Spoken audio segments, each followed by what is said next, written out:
the latest edition of the Stargate Universe Sci-Fi Cult Classics documentary. I'm delighted this evening to be joined by Aylam Orian to talk about his time in Stargate Origins, portraying the character Dr. Wilhelm Brucke. I suppose, Aylam, 2017, I suppose, was the time you really, in terms of began shooting Stargate Origins, by the time you sort of got cast in the role. I was just speaking to Ellie Gall there, and she was just saying it was only 2 years ago or 3 years ago, but it feels an awful lot longer. Do you feel the same way? Yeah, I guess for all of us with this pandemic, everything before the pandemic looks like, before the flood, as we call it. Yeah, it looks like a different era, different world, but yeah, it was only 3 years ago, November 2017. That's when we filmed it. And Aylam, in terms of Stargate Origins, where it delves back in maybe to the back in terms of the origins of Stargate back in the 1920s, ancient Egypt, time of Henry Carter, Tutankhamun, the World Wars, Nazi sort of Germany. So you get a feel to an old type of archaeology type sort of a movie. And is that sort of something that really appealed to you, those old type sort of movies back in the 1920s, the age of exploration?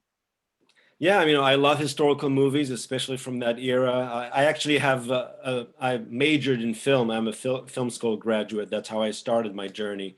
So I watched a lot of films, and I love those times. And I, in a weird way, kind of fascinated with, World War II history. And I know this is before, but, Nazi history, all their quest, not the bad stuff they did, but, their quest after everything that belongs to the occult. They had the Ahnenerbe, a whole department that was researching supernatural phenomena.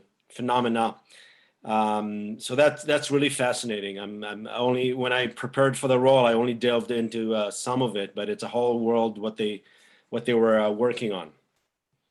Yeah, and Aylam, at that time, I suppose Germany, in terms of its pursuit, it was sort of stretching across Mediterranean Europe into the bounds of sort of North Africa. We had probably General Rommel and his sort of quest. So in terms of that, it was an age of exploration for the Germans as well. They were trying to get as much artifacts as they could in terms of their sort of possession. And it was a case of sometimes the Nazis showing their sort of greed as well in the terms of wanting all for themselves. And Wilhelm Brucke as a sort of character, was he that sort of typical Nazi type guy that was very deviant, very greedy, sort of very wanted the glory, the autonomy for himself?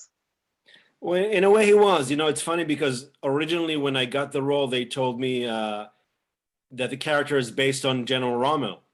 Okay. Which was, yeah, it was pretty fascinating. So I did all the research, and then, including his outfits and costumes, and then they kind of switched directions and made Brucke more like an SS guy.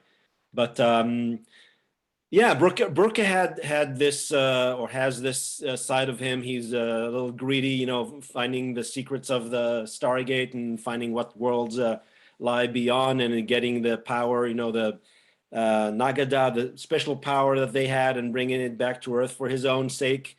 I had my own backstory why he wants all this stuff, which had to do with his past, but I think he was mostly driven by his scientific, research and wanting to be a legitimate scientist, archaeologist, or a researcher like Professor Langford. So he kind of wanted to be deemed by the world as on that level of Professor Langford. He's a scientist, he's a researcher. So I think that's the main thing that fueled him, at least for me, fueled his quest to, to open the gate and find out what lies beyond, in addition to the greedy side of just, his megalomaniac personality, just wanting to be, being a king and being treated like one. But yeah, mostly driven by a scientific quest, I would say. And Aylam, how did the opportunity come about for you to get cast in the role as William Brucke in Stargate Origins? Were you sort of sounded out for the role? Was it your talent agent came to you and said there's an auditioning sort of process going for this sort of role? And was that a rigorous sort of audition sort of process for you, or how did it sort of, or was it an opportunity of fate that came knocking at your door? Was it in terms of a story? Well, I think it's a mixture. I have to say there was a break, the casting sent out a breakdown for this show. They had a code name for it, so they didn't say it's Stargate Origins. So even my agents didn't know what it was. But I've seen the breakdown. I had access to it. I've seen the breakdown, and it looked like again, it had a code name.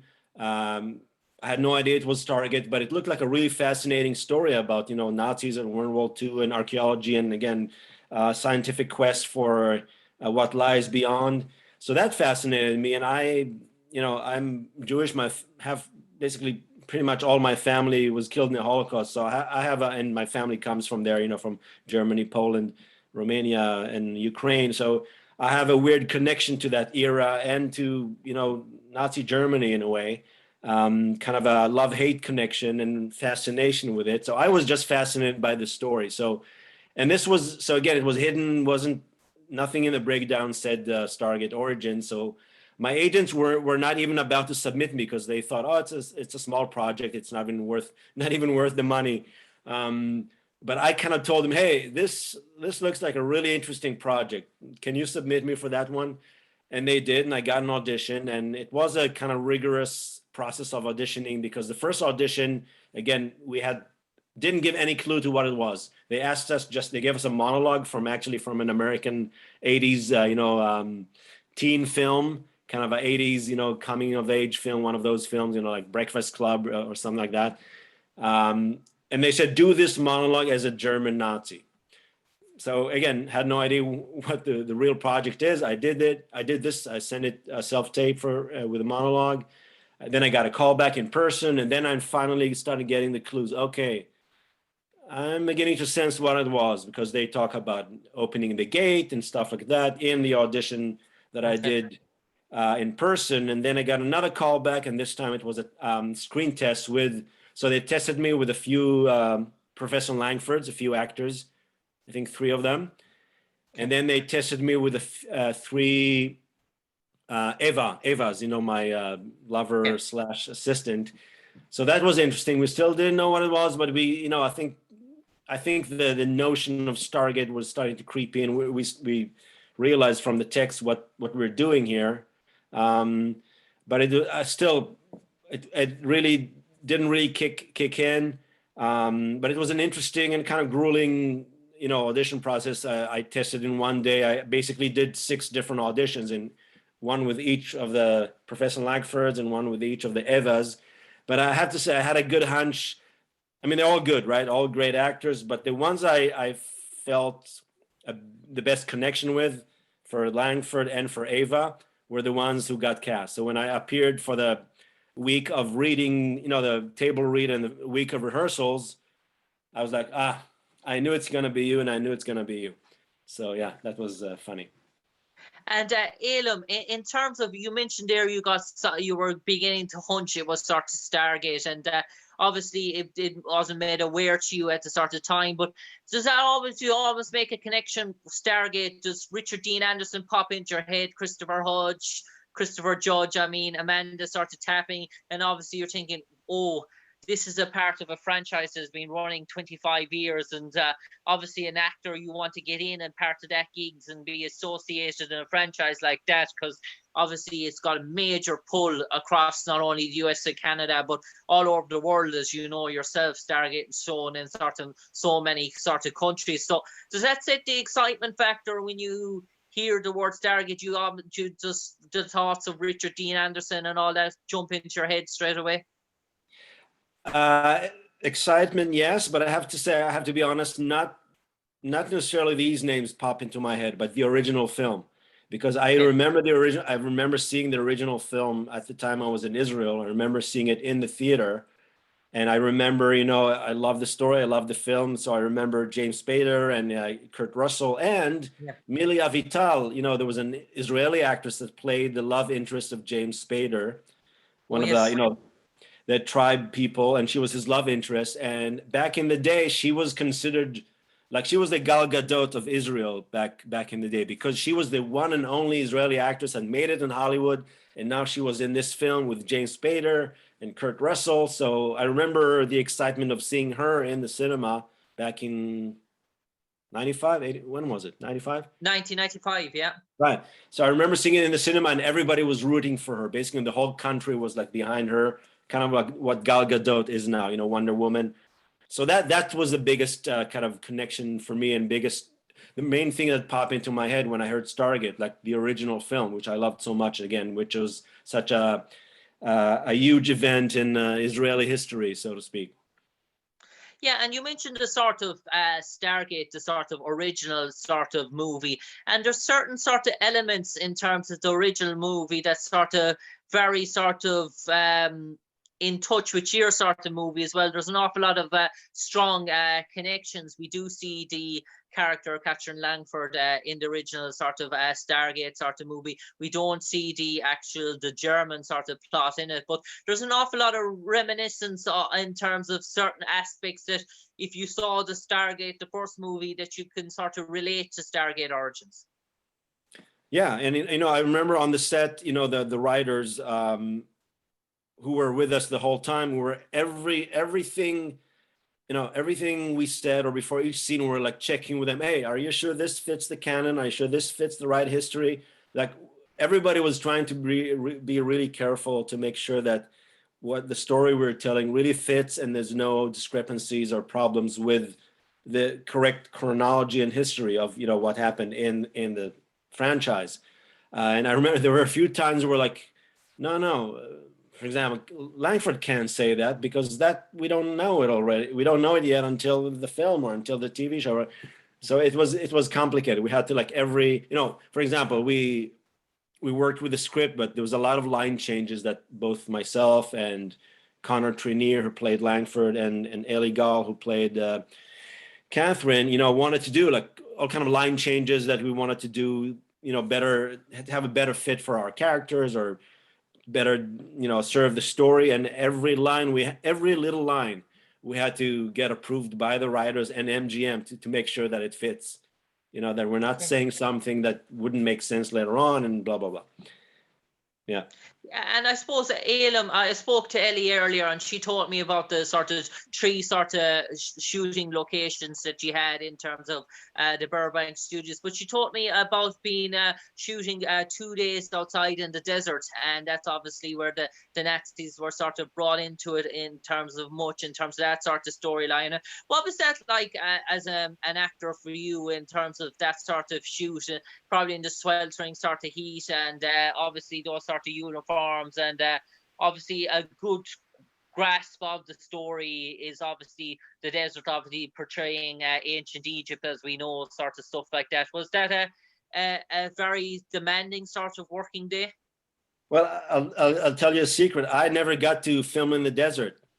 So Okay. they filmed only Catherine and Beale, you know, the young British officer, and the Egyptian guy.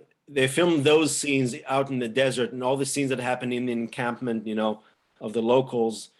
They filmed that in the desert, but all my scenes and Professor Langford and Aset, you know, the Egyptian goddess, were filmed in a studio in Burbank, which was made to look like it fits the desert. So there was sand everywhere, there's tents, and with the light effects, it made to match the scenes in the desert. So I never got to be in the desert, maybe fortunately. But it was hot enough in that studio because, you know, you can't run air conditionings. I got to tell you, this uniform that I was wearing, that these Nazis were wearing, is so uncomfortable, so hot. It's thick, it's uncomfortable. There's all these straps that you got to strap yourself in. It took like half an hour just for the costume department to put me in it every day. But I got used to, like, and the boots, I'm not even talking about the boots. It takes 3 people to put the boots on because it's all, you can't do it on your own. There's special metal things that you used to put the boots on. But anyway, I got used to walking in this the whole day. Of course, I didn't get out of costume because it's another half hour. So I stayed in costume the whole day, during lunch, during breaks. But I kind of got used to it. But I can't imagine if I had to do that in the heat. It's definitely not a uniform that I'm sure Rommel wore something else, because it's not a uniform that fits heat or desert. But yeah, I kind of envy those guys. I never got to be in the desert. And Aylam, in terms of Stargate Origins, and we've seen sort of other sort of elements where they've used Nazis in terms of ancient sort of technology, with something springs to mind in terms of Indiana Jones and Harrison sort of Ford and stuff like that. In terms of your portrayal of that, were you trying to keep it more realistic, sort of realism role? Obviously, Indiana Jones is probably sort of, the Nazi element is probably a bit sort of far-fetched. Did you try and obviously you mentioned as a major in film and a deep interest in historian history, were you trying to keep that sort of element towards a realism point as well to make it believable? I think so, yeah. I mean, I on purpose didn't. I remember seeing Indiana Jones, but I on purpose didn't watch that film again because I didn't want to get any ideas. And I speak German, at least decent German, I would say, and I have played Germans before, and I get to still play Germans, before and after Stargate. So, and again, like I said, I always had a fascination with the history of that country and the people of that country. So I kind of took my inspiration, so to speak, from what I know of Germany and German people and German history, and my own interest in World War II, and again, the Ahnen Erbe and the whole occult research that they were on. So I try to shy away from the known cliches, so to speak, of Nazis in Hollywood films, and just take whatever I took from my own knowledge of it. And but still, hopefully it came the comical element of Brucke still came across, the fact that he's a little bit of a caricature. He's a little bit of that. So not too much. He's he's not like a crazy shouting Hitler guy with a mustache, but he's a realer character. But he has his moments of kind of grandeur that fits, something that you would think, oh, that's like only Hitler was crazy enough to think or behave that way, So yeah, kind of a mix, I guess. And I suppose Aylam, in terms of being involved in sort of Stargate, we know it's sort of a cult sort of fan base and sort of following. In terms of afterwards, in terms of conventions, in terms of fan email, in terms of reactions, what was the sort of scope? Were you sort of taken back by it? Did it sort of shock you as much in terms of to see that big sort of huge sort of fan base that there has? And obviously you want to delve into that sort of fan base for your sort of movie, because you want to obviously bring those on board with you. So in terms of the reaction, in terms of conventions and stuff like that, were you taken a bit back by the sheer gulf of interest? Yes, I mean, I have to be honest, I didn't get to go to any conventions. I mean, there were talk about conventions, but it never materialized because everybody was waiting to see what will be the fate of this show, and later on the film version they made. And apparently MGM decided to give this a try as a streaming thing, like every other big studio in Hollywood has this streaming service. So that was MGM's attempt to try a streaming service and see if it catches. And so I don't think they invested too much in advertising it, making it available. Even when it was on Stargate Command, it wasn't available in many countries around the world, as far as I know. So I think there wasn't enough interest on the side of MGM and the powers at be behind this show to really promote it enough and make it, a decent part of the canon, equal to the other shows and films. So as a result, there wasn't enough interest in us in the cast of this show, and and the crew director and producers of Origins in all these conventions. So we did get we got interviews, and I got to meet online mostly a lot of great fans, and I'm in touch with most of them by now, and we were friends on social media, and I'm sure we'll meet at some point. But yeah, I don't think any of us, neither Ellie nor myself nor Connor. I mean, Connor goes to a lot of conventions because of Stargate but mostly because of Star Trek. But I don't think any of us have attended any convention, Stargate convention, as a result of Origins, which is kind of sad because I would love to be there. They seem amazing events, and you really get to meet the fans face to face. But yeah, maybe one day.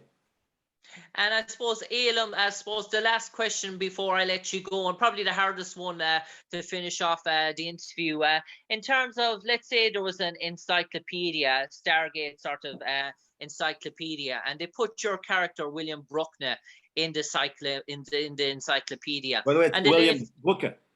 Brucke. They put Yeah. your character William Brucke in the encyclopedia, and they left 2 blank sentences underneath. And they asked you, Aylam, having portrayed the character William Brucke, to write those 2 sentences. What would you like those 2 sentences to read? I would say William Brucke is a tragic, romantic character in the sense of 19th century romanticism. You know, he's he wants to do good. He wants to be a hero, but of course his fate is different, and he does everything wrong in a way to not be a hero and not be the good guy of this story. So kind of tragic figure, had a lot of aspirations. That's way more than 2 sentences, but a lot of aspirations, a lot of in a way, good intentions to help fix the world with the power he wanted to get. But like all tragic characters, never got to do it, never got to see the fruits of his labor.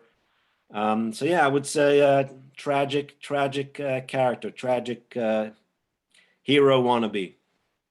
Aylam, on that note, a pleasure talking to you today to relive your memories of Stargate Origin and your portrayal as William Brucke. Thanks for taking the time to speak to us today. Hopefully 2021 is a prosperous time for you and your loved ones, and we wish you all the best in your future endeavors. But for the moment, thank you so Aylam, much. take care and stay safe. Thank you for having me. Thank you so much.